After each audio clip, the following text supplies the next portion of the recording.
مسكين. شنو تقول للناس اخو؟ السلام عليكم. وانا باقي في حياتي. انا باقي خرجت من الدور هكا. بغيتي ترجع بحالاتك؟ رجع المغرب واش نبقى هنا. ياك انا ما بقيتش كندخل للدار ديال اللي صيفطني اللي السبيطار، ما بقيتش كندخل لها. ياك دابا تعلموا عليا شي اللي ما خلاونيش الدراري معاهم هنا.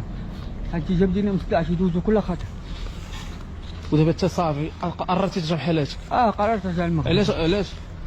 صافي هذا بقيت هنا ديال الموت. ياك اصلا دابا انت راك معذب اخويا، باز لك اخويا. خوتي راه هذا هو حمود ولد كازا، تعقلوا عليه. بغينا خوتي، راه بغي مسكين بغى يرجع للمغرب اخوتي، ولكن خاص المامون من هذا المنبر هذا. بغيت المامون نشوفوا ليها شي ورقه ديال الباساج يرجع بحالاته، ويرجع بحالاته اخويا. راه تيبكي هذا الشيء والله. اجي نمشيو اخويا نريحوا لهيه. هانتوما خوتي عمود، انا غنوريكم دابا شكلو كيفاش داير كامل. تلاقيت مع البارح انا وداك الدري ولد كازا، ولكن اخوتي داك الدري ما بغي الماء. انا نتفق معاه.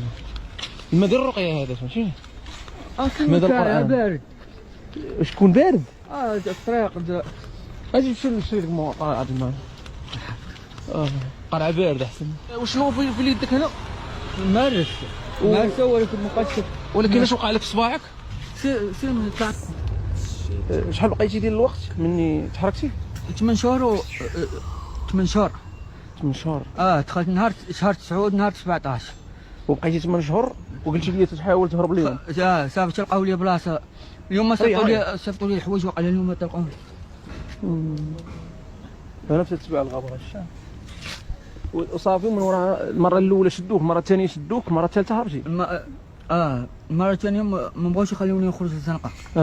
الطبيب تيقول لي ما تخرجش للزنقه، خرجتي للزنقه غتموت.